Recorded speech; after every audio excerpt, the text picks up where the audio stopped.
Hello dear learners. कैसे हैं आप सब? आई होप आप सब बहुत अच्छे होंगे और आप सबका मेरे चैनल पर एक बार फिर से बहुत बहुत वेलकम है, स्वागत है। आप में से बहुत लोग पूछ रहे थे कि मैम आप कहाँ हैं, आजकल दिख नहीं रही हैं। मैं कुछ बिज़ी थी इसलिए मैं क्लासेस नहीं ले पा रही थी, लेकिन अब मेरी कोशिश होगी कि मैं रेगुलर बेसिस पे आपके लिए अच्छे अच्छे वीडियोस लेके आती रहूँ। तो इसी कड़ी में आज जो वीडियो मैं लेकर के आई हूँ वो एक्चुअली में एक कमीशन से रिलेटेड है। आप सब मुझे बहुत टाइम से कह रहे थे कि कमीशंस करा दीजिए, कमीशंस करा दीजिए। तो मैंने सोचा कि क्यों ना आज हम कमीशन ही कर लें। तो इसी के साथ आज मैं आपके साथ एक कमीशन और उसके रिकमेंडेशंस शेयर करूँगी। सो ये है मेरा एकेडमिक प्रोफाइल। मैंने बीएड किया है और सीटेट क्वालिफाई किया है, एमएड किया है। मैंने एमएड के बाद नेट और जेआरएफ क्वालिफाई किया है एजुकेशन में। पॉलिटिकल साइंस में मैंने पीजी किया है और उसमें भी मेरा नेट है। और फिलहाल मैं पीएचडी कर रही हूँ एजुकेशन में। इसी के साथ मैं एक कॉलेज में एज असिस्टेंट प्रोफेसर वर्क भी कर रही हूँ, पर वो मैंने यहाँ पे मेंशन नहीं किया है क्योंकि मुझे नहीं लगा कि इतना ये है, इसलिए नहीं किया है। लेकिन मैं एक कॉलेज में एज असिस्टेंट प्रोफेसर अभी वर्क कर रही हूँ। ये है मेरा एकेडमिक प्रोफाइल। आई होप आपको इतनी क्लैरिटी हो गई होगी कि मैं अगर कोई यूट्यूब चैनल चला रही हूँ तो मुझे बहुत ज़्यादा अपने बारे में बताना अभी ठीक नहीं लगता, क्योंकि लगता है कि क्या ही अपने मुंह से अपनी तारीफ़ करें। अगर आपको ये वीडियोस पसंद आएंगे तो आपको ज़रूर लगेगा कि मैम अच्छा पढ़ाती हैं, और वो मेरे लिए बहुत है। बहुत ज़्यादा एकेडमिक प्रोफाइल पे मैं फ़ोकस अभी नहीं कर रही हूँ। चलिए, यहाँ तक काफ़ी है। अब हम आगे देखते हैं कंटेंट के बारे में। तो आज हम कोठारी आयोग शेयर करने वाले हैं आप लोगों के साथ। राष्ट्रीय शिक्षा आयोग, बेसिकली इनको हम लोग कोठारी आयोग कह देते हैं क्योंकि इनके जो अध्यक्ष थे डीएस कोठारी थे, इसीलिए।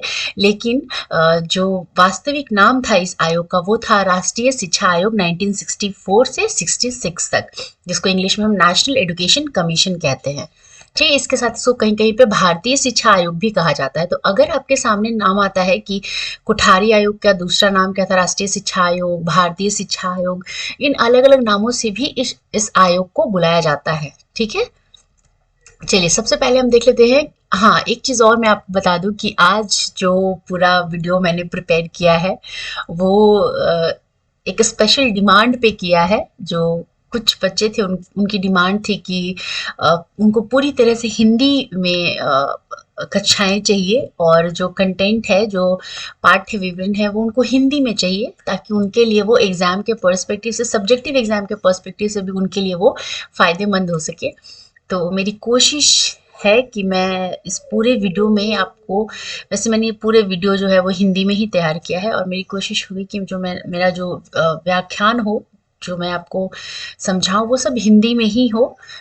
इसी के साथ हम स्टार्ट करते हैं इस पूरे पाठ को। तो पाठ्य विवरण ये है कि आज की क्लास में हम क्या क्या पढ़ने वाले हैं। मैं इसको 2 खंड में पढ़ाऊंगी क्योंकि अपने आप में बहुत बड़ा टॉपिक है। अगर मैं एक क्लास में कंप्लीट करूंगी तो मुझे कम से कम 1.5-2 घंटे चाहिए, और मैं नहीं चाहती कि, क्योंकि मुझे पता है कि आप 1.5-2 घंटे तक नहीं देख पाएंगे। तो मैं इसको छोटे छोटे पार्ट्स में करके, 1 या 2 पार्ट में करके मैं आपको इस पूरे वीडियो को दूंगी। सबसे पहले हम परिचय देखेंगे, फिर हम देखेंगे कि कोठारी आयोग का गठन कब हुआ, कैसे हुआ, इन्होंने अपना प्रतिवेदन कब दिया, उसके बाद कितने सदस्य थे इस आयोग में, इस आयोग के गठन की आवश्यकता क्यों पड़ी, हमें ऐसी क्या जरूरत आन पड़ी भारतीय शिक्षा व्यवस्था में कि इस आयोग को गठित करना पड़ा। उसके बाद हम देखेंगे कि आयोग की संरचना क्या थी, मतलब किस तरीके से इसको बनाया गया था, क्या क्या चीजें इसमें सम्मिलित की गई थी, जिसमें बेसिकली आपको 2 तरीके का देखना है, एक कार्यदल का गठन और दूसरा कार्य समितियों का गठन। इसके बाद फिर हम गठन का उद्देश्य देखेंगे। जब भी आप कोई काम करते हो तो उसके पीछे कुछ ना कुछ ऑब्जेक्टिव होता है, उद्देश्य होता है। ठीक उसी तरीके से शिक्षा व्यवस्था में अगर कोई भी आयोग बनता है तो उसके गठन के पीछे कुछ उद्देश्य होता है, जिसकी पूर्ति उस आयोग की जो अनुशंसाएं होती हैं उनके द्वारा सरकार करना चाहती है। उसके बाद हम देखेंगे कि आयोग की अनुशंसाएं कौन कौन सी थी, कौन कौन सी अनुशंसाएं इस आयोग ने दी थी। उसके बाद हम मूल्यांकन देखेंगे कि क्या क्या गुण थे इस आयोग के, और क्या क्या कमियां रह गई फिर भी शिक्षा व्यवस्था में इस आयोग के इतने अच्छे अनुशंसाएं देने के बावजूद भी क्या कुछ कमियां रह गई थी, वो भी हम देखेंगे। तो चलिए सबसे पहले हम स्टार्ट करते हैं परिचय के साथ। सो ये यहाँ पे दिया हुआ है, आप देख सकते हैं। मैं आपको बोलचाल की भाषा में समझा देती हूँ कि जब भारत आज़ाद हुआ तो आज़ाद होने के बाद हमारे पास बहुत सारी समस्याएं थी, कि आपको भी पता है कि बहुत एक लंबे जंग के बाद हमें आज़ादी मिली थी, और जब आज़ादी मिली तो उस आज़ादी को समझने में और उसका उपयोग करने में बहुत लंबा वक्त लग गया हमें, क्योंकि हम बहुत ज़्यादा ही टूट चुके थे आज़ादी के पहले।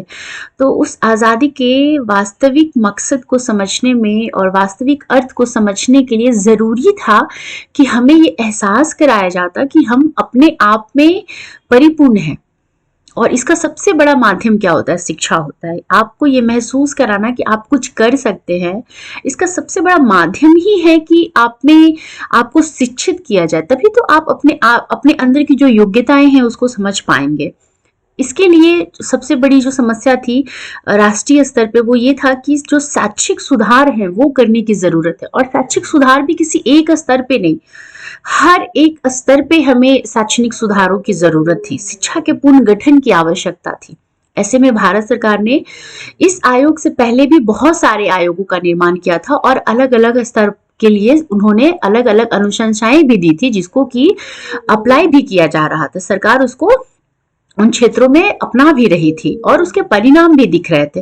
लेकिन इसके बावजूद भारत सरकार कहीं ना कहीं ये से गुजर रही थी कि भाई हमें जो परिणाम चाहिए वो वो क्यों नहीं मिल पा रहा। तब उन्होंने ये महसूस किया कि इससे पहले आज तक जितने भी आयोग बने थे वो किसी एक विशेष स्तर के लिए बने थे। जैसे मुदालियार कमीशन 1952-1953 में जब मुदालियार कमीशन बना, तो उस आयोग का जो मुख्य काम था, जो मुख्य अनुशंसाएं थी उस आयोग की, वो क्या थी कि माध्यमिक स्तर पर शिक्षा व्यवस्था कैसी होनी चाहिए। ठीक है, इससे पहले जो सबसे पहला आयोग बना था राधा कृष्णन आयोग, वो कमीशन जो था वो किस स्तर के शिक्षा में परिवर्तन के लिए था? तो वो विश्वविद्यालय स्तर के शैक्षणिक परिवर्तन किससे संबंधित था।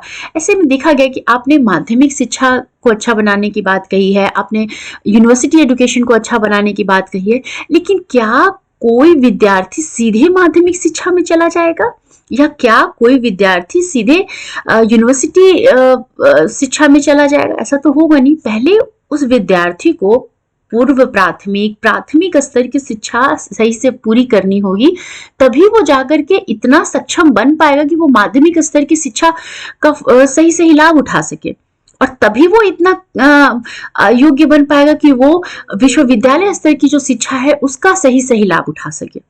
अब ऐसे में समस्या ये थी कि पहले भारत सरकार ने माध्यमिक शिक्षा और विश्वविद्यालय शिक्षा के लिए आयोग बना दिया था, लेकिन अभी तक हमारे पास कोई एक ऐसा आयोग नहीं था जो प्राथमिक शिक्षा में पुनर्गठन की बात करता हो। दूसरी समस्या क्या थी कि भाई उस प्राथमिक शिक्षा में पुनर्गठन तो एक समस्या थी, दूसरी समस्या ऐसी थी कि ये सारे आयोग क्योंकि एक विशेष स्तर के लिए बनाए गए थे, तो उनकी जो अनुशंसाएं थी वो एक विशेष स्तर तक ही सीमित थी। उनमें कहीं भी इन स्तरों को एकीकृत करने की बात नहीं की गई। ऐसी अनुशंसाएं नहीं सम्मिलित थी जो इन सभी स्तरों को एक साथ एकीकृत करके और बच्चे के विकास पे, बालक के विकास पे, विद्यार्थी के विकास पर बल दे। ये एक समस्या थी। इन समस्याओं को देखते हुए और बहुत सारी समस्याओं को देखते हुए, जो शैक्षिक संरचना थी देश भर में उसको देखते हुए, बहुत अलग अलग समस्याओं को देखते हुए भारत सरकार ने सोचा कि क्यों ना हम एक ऐसा आयोग बना ले जो ना सिर्फ प्राथमिक स्तर पर शैक्षिक पुनर्गठन के पे बल देता हो, बल्कि इन सारे स्तरों को एक साथ एकीकृत करने की बात भी करे। हमें ऐसी एक शैक्षणिक संरचना दे जिसमें पूर्व प्राथमिक से लेकर के विश्वविद्यालय शिक्षा तक सभी एक साथ समन्वित हो, सभी एक साथ एकीकृत हो। सबका एक साथ जब हम देखें तो सबका लगे कि हाँ भाई इसके बिना ये अधूरा है, इसके बिना ये अधूरा है, ये करने के लिए पहले इस लेवल पे पढ़ाई करनी होगी, यहाँ तक जाने के लिए पहले इस लेवल तक पढ़ाई करनी होगी। तो इन सब चीजों को देख करके उन्होंने एक गठन, भारत सरकार ने एक आयोग का गठन किया, जिस आयोग को सामान्य तौर पर हम कोठारी आयोग के नाम से जानते हैं। एक्चुअल में इस आयोग का नाम कोठारी आयोग नहीं था, इस आयोग का नाम था राष्ट्रीय शिक्षा आयोग, जिसे आप भारतीय शिक्षा आयोग के नाम से भी जानते हैं। राष्ट्रीय शिक्षा आयोग और भारतीय शिक्षा आयोग। लेकिन अब भाई यहाँ पे बात है कि इसका नाम हम कोठारी आयोग क्यों कहते हैं फिर इसको? सामान्यतः सारे लोग, ज्यादातर लोग अगर बोलचाल की भाषा में कहें तो इस आयोग को राष्ट्रीय शिक्षा आयोग के नाम पर कोठारी आयोग कहना आसान समझते हैं, और वो ऐसे ही कहते भी हैं।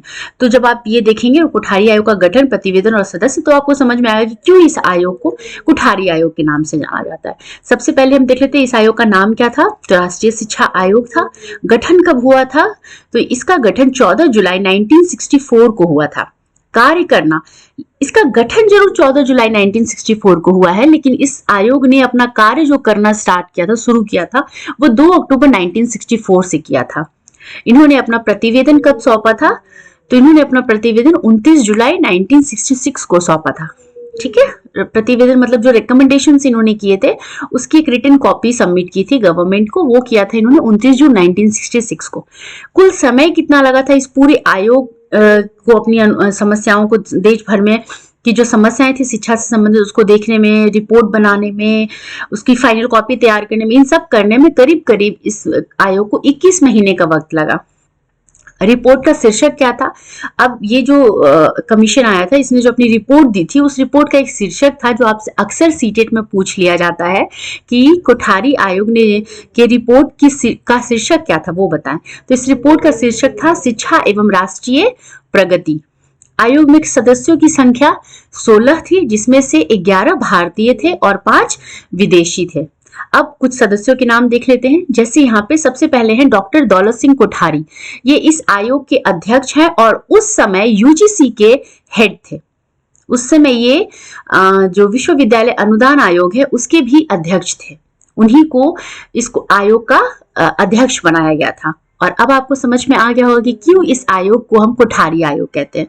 सामान्यतः आप ऐसा देखेंगे इंडिया में, भारत में, कि जो भी आयोग बनते हैं उनको बाद में बहुत ज्यादा प्रचलित होते हैं वो अपने अध्यक्ष के नाम से। जैसे इससे पहले जो एक और कमीशन मैंने आपको बताया कि मुदलियार कमीशन आया था, तो मुदलियार कमीशन का भी नाम अलग था, माध्यमिक शिक्षा आयोग था, लेकिन माध्यमिक शिक्षा आयोग की जगह पे सामान्यतः उस आयोग को, उस आयोग के जो अध्यक्ष थे उनके नाम से जाना जाता है।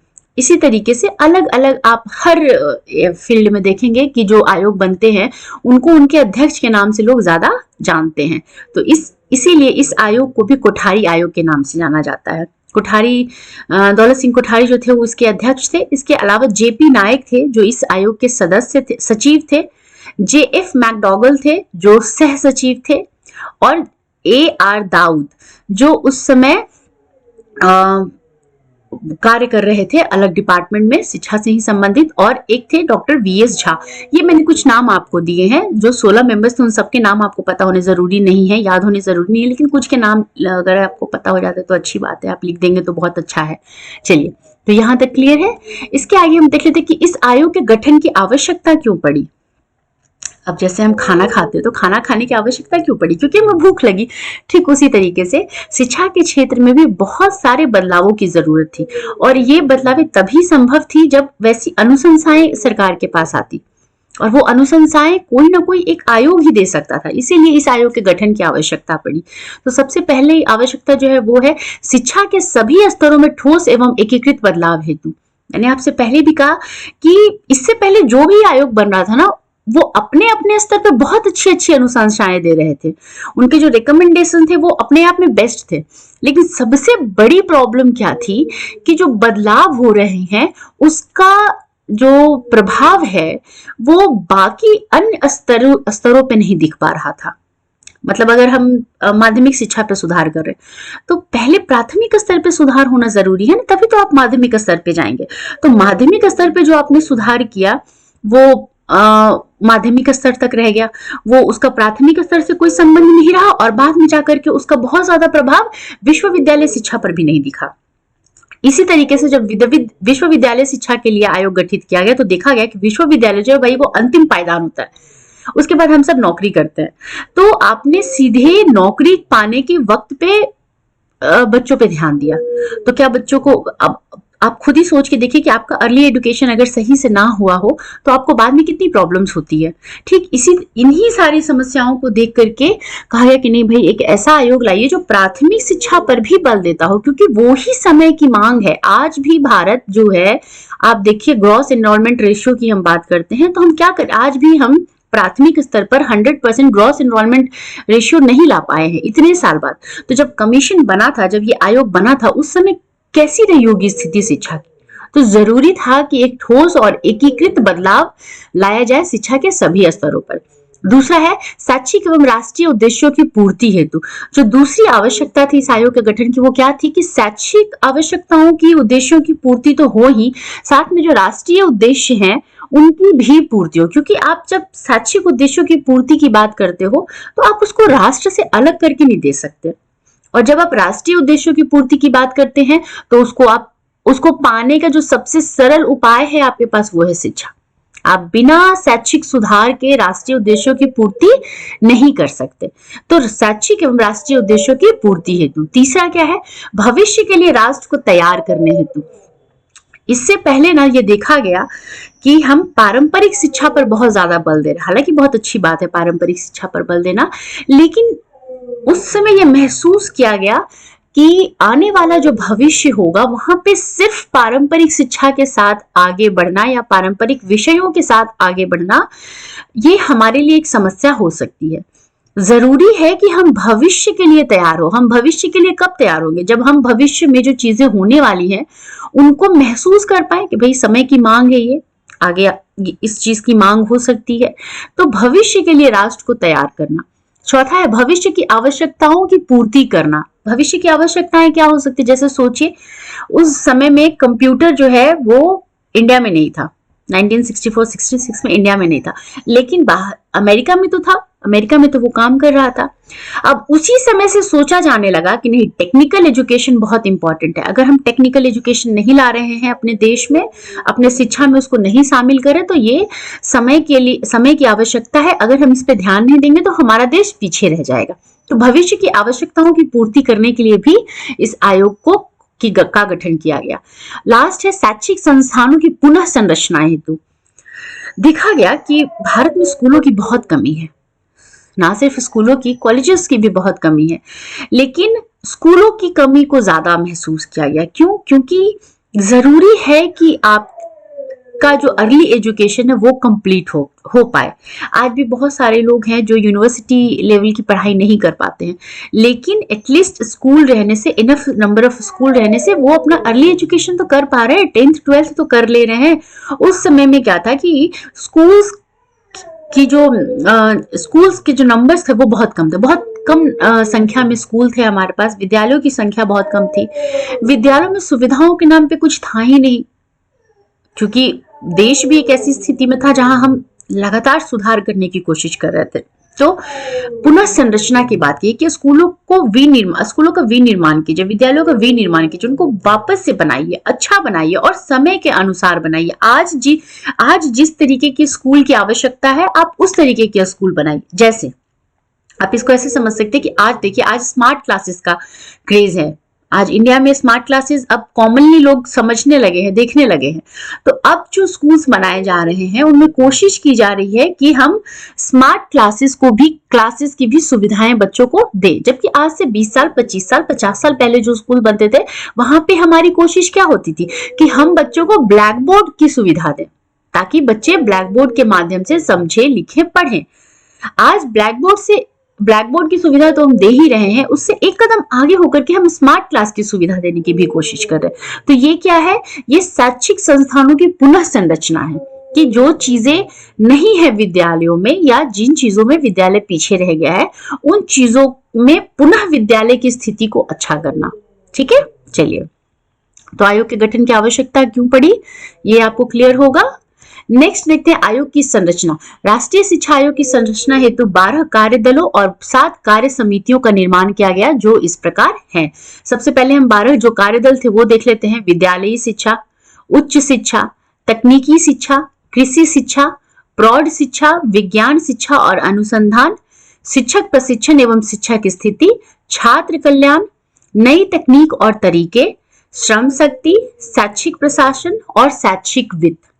ये ठीक है।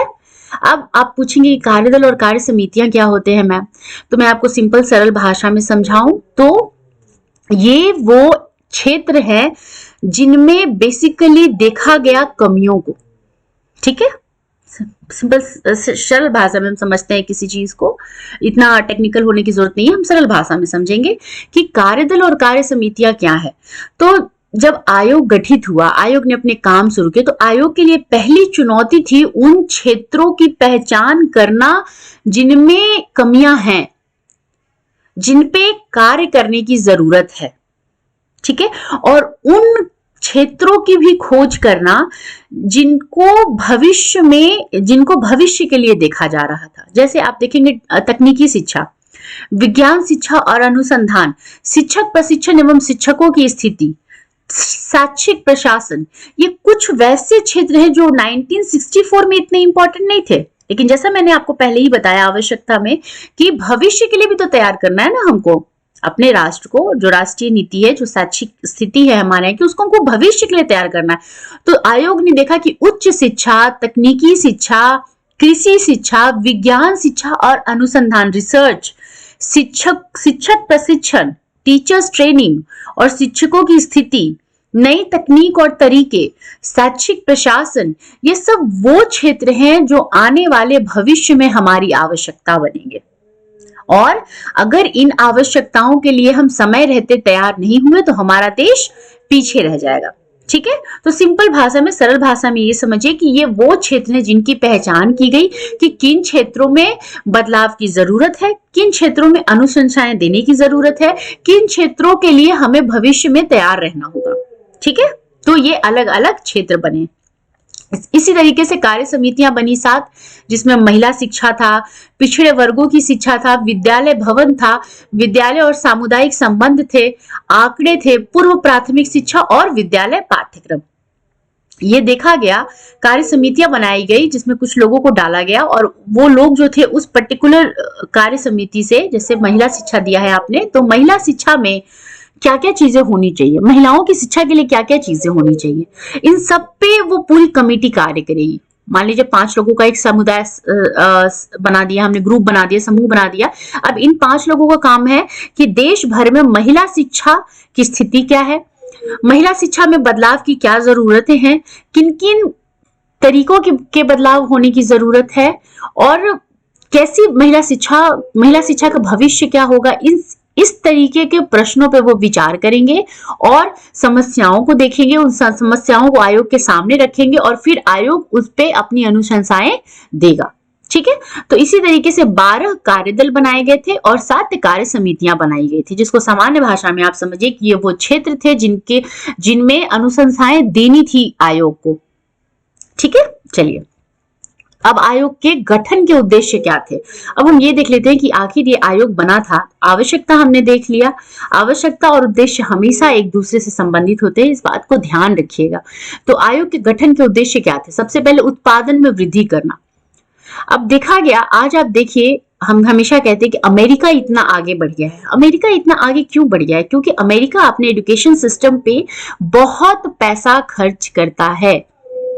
तो हर वो देश जो अपने देश में शिक्षा पे बहुत ज्यादा पैसा खर्च करते हैं, सुविधाओं पे बहुत पैसा खर्च करते हैं, वो पैसा ऐसे ही नहीं खर्च करते, वो इस उम्मीद के साथ पैसा खर्च करते हैं कि वो पैसा खर्च कर रहे हैं, अगर वो कुछ लगा रहे हैं तो उसका अगर वो इनपुट डाल रहे हैं तो उसका आउटपुट उनको अच्छा मिलेगा।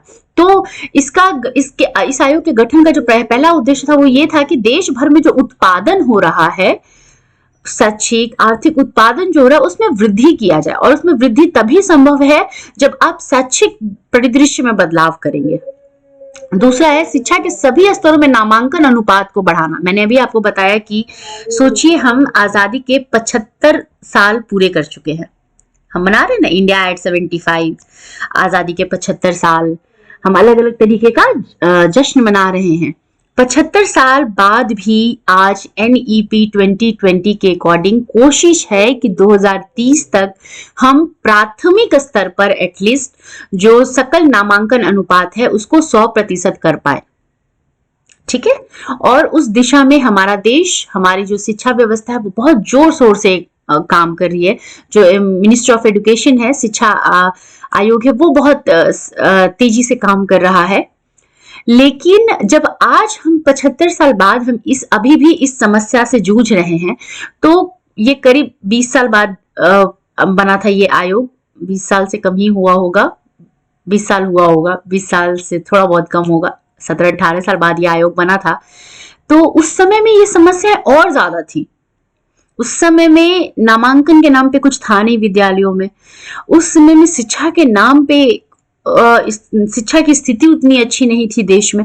तो ऐसे में इस आयोग के गठन का उद्देश्य था कि ये जो अनुशंसाएं देंगे उनको ध्यान में रखते हुए कोशिश करेगी सरकार की हर स्तर पर, चाहे वो प्राथमिक स्तर हो, चाहे वो माध्यमिक स्तर हो, चाहे वो विश्वविद्यालय स्तर हो, सभी स्तरों पे जो नामांकन अनुपात है उसको बढ़ाया जाए, विशेषकर प्राथमिक स्तर पर। ठीक है। थर्ड है विज्ञान को प्राथमिक, माध्यमिक और उच्च शिक्षा का प्रमुख अंग बनाना। एक उद्देश्य जो सबसे महत्वपूर्ण उद्देश्य रहा है वो है कि साइंस को तीनों ही लेवल पे इंपॉर्टेंस देना, चाहे वो प्राइमरी लेवल हो, चाहे वो सेकेंडरी लेवल हो, या वो एजुकेशन यूनिवर्सिटी लेवल हो। तीनों ही स्तरों पर प्राथमिक, माध्यमिक और उच्च शिक्षा में साइंस को, विज्ञान के महत्व को बताना और विज्ञान को एक प्रमुख अंग के रूप में शामिल करना। चौथा है मात्रात्मक के साथ साथ गुणात्मक शिक्षा भी प्रदान करना। इस आयोग का जो एक महत्वपूर्ण उद्देश्य था, गठन का जो उद्देश्य था वो ये था कि एजुकेशन, शिक्षा सिर्फ मात्रा में मत दीजिए, मतलब बच्चों को सिर्फ कोई चीज रटा देना ही हमारा उद्देश्य नहीं है, या हमारी शिक्षा व्यवस्था का उद्देश्य नहीं होना चाहिए, बल्कि हमें बच्चों में उस मानसिक विकास को करना है जिसके माध्यम से बच्चे किसी चीज को रटे नहीं बल्कि उनको समझें। आप रटी हुई चीजें कितने दिन याद रख सकते हो? 2, 4, 5, 6, 1 महीना, 1.5 महीना, 2 महीना, फाइनली आप उसको भूल जाओगे। लेकिन एक कॉन्सेप्ट जो आप लगातार पढ़ते हैं उस चीज को आप कभी नहीं भूलते।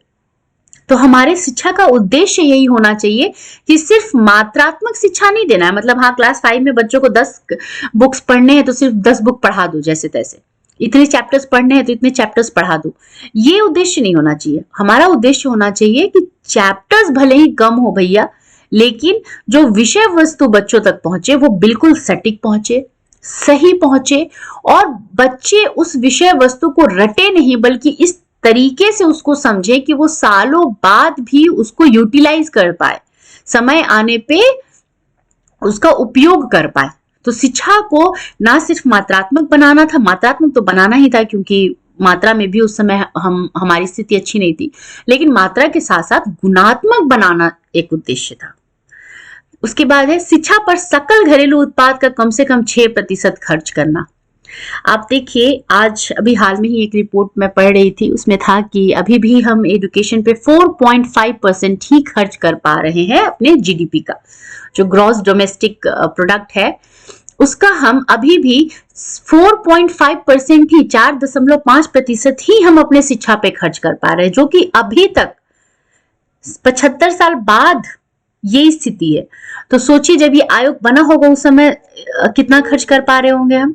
बहुत कर पा रहे होंगे, बहुत कर पा रहे होंगे। तो 2%, 2.5%, 2-2.5% से ऊपर, 2% से ऊपर हम नहीं बढ़ पाए होंगे उस समय तक, जिस समय ये आयोग बना था।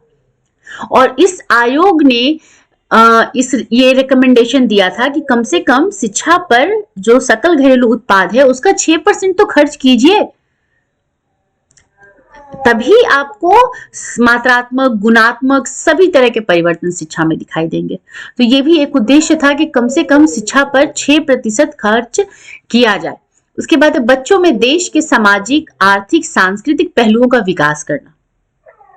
शिक्षा के माध्यम से जो बच्चे हैं देश के, उनका सामाजिक विकास हो, आर्थिक विकास हो, सांस्कृतिक विकास हो, ये भी सुनिश्चित करना है।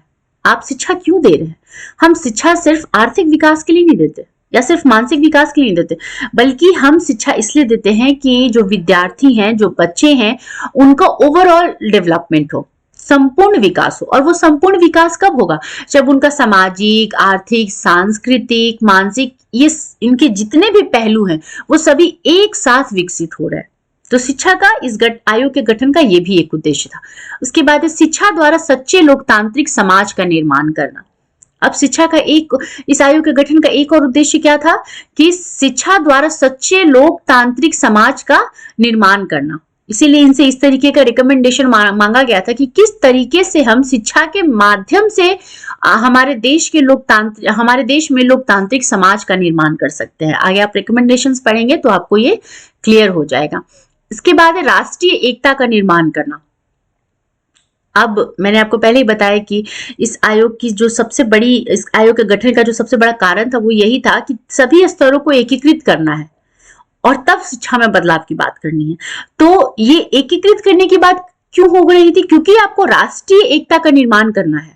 आप राष्ट्रीय एकता का निर्माण तभी कर पाएंगे जब ये सारे स्तर एक साथ आकर के काम करेंगे, इन सारे स्तरों में एक साथ बदलाव की कोशिश की जाएगी। तो राष्ट्रीय एकता का निर्माण करना। लास्ट, व्यक्ति की श्रेष्ठता एवं पूर्णता की खोज हेतु शिक्षा के संपूर्ण क्षेत्र की जांच करना। क्या है कि व्यक्ति का, बालक का विकास जो है वो श्रेष्ठ तरीके से हो सके, वो बिल्कुल सही ढंग से हो सके, वो अपने पूर्णता की खोज कर पाए, इसके लिए शिक्षा के संपूर्ण क्षेत्र की जांच हो। ठीक है, अब जांच कैसे करेंगे? आपने प्राथमिक लेवल पे देखा, आपने माध्यमिक स्तर पे देखा, फिर आपने विश्वविद्यालय स्तर पे देखा कि भाई ये कुछ समस्याएं जो हैं ये इन सभी स्तरों पे सामान्य है। फिर आपने देखा कि प्राथमिक स्तर पर कुछ समस्याएं जो हैं वो ज्यादा हैं, उनसे थोड़ा कम समस्याएं माध्यमिक स्तर पे और उनसे थोड़ा कम समस्याएं विश्वविद्यालय स्तर पर। फिर आपने देखा कि इन समस्याओं का कारण क्या हो सकता है। तो आपने देखा कि प्राथमिक स्तर सबसे पहले आता है, इसलिए समस्याएं सबसे ज्यादा है। कोई प्राथमिक स्तर को पार करेगा तभी तो वो माध्यमिक स्तर पे जाएगा, इसीलिए वहां पे समस्याएं थोड़ी कम है।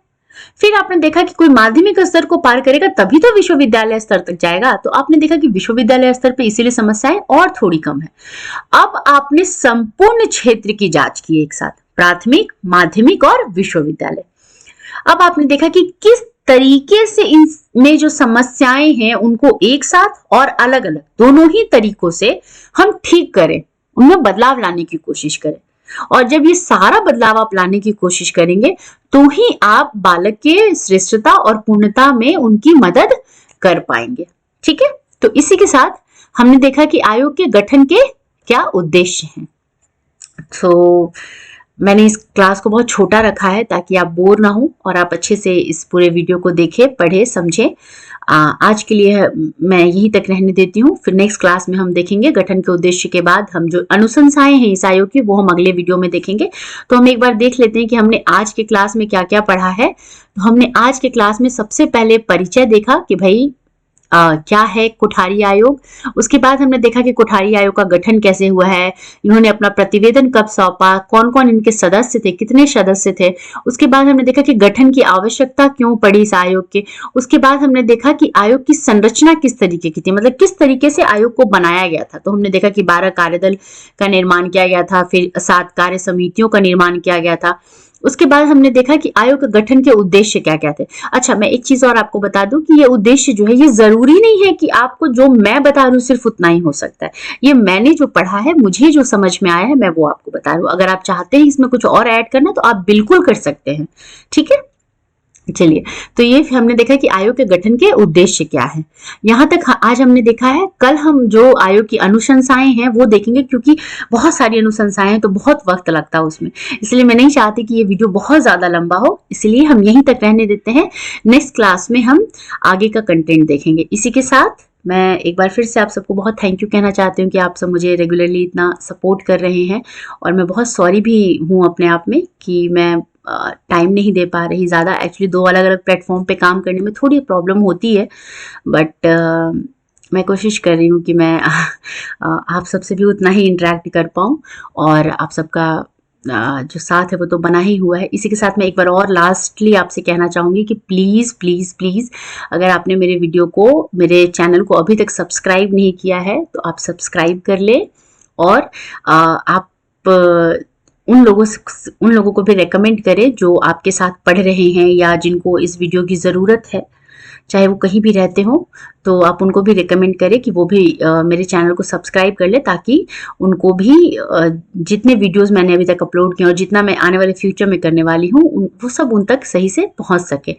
तो प्लीज़ एक बार मेरे चैनल को सब्सक्राइब कर लीजिएगा। आप ये वीडियो देखिएगा, और अगर आपको ये वीडियो अच्छा लगता है तो प्लीज़ लाइक का जो बटन है, ऐसे करके लाइक का बटन होगा, उसको प्लीज़ आप लाइक कर दीजिएगा और शेयर कर दीजिएगा अपने फ्रेंड के साथ। सो इसी के साथ मैं फिर नेक्स्ट वीडियो में आपको मिलूंगी। Thank you.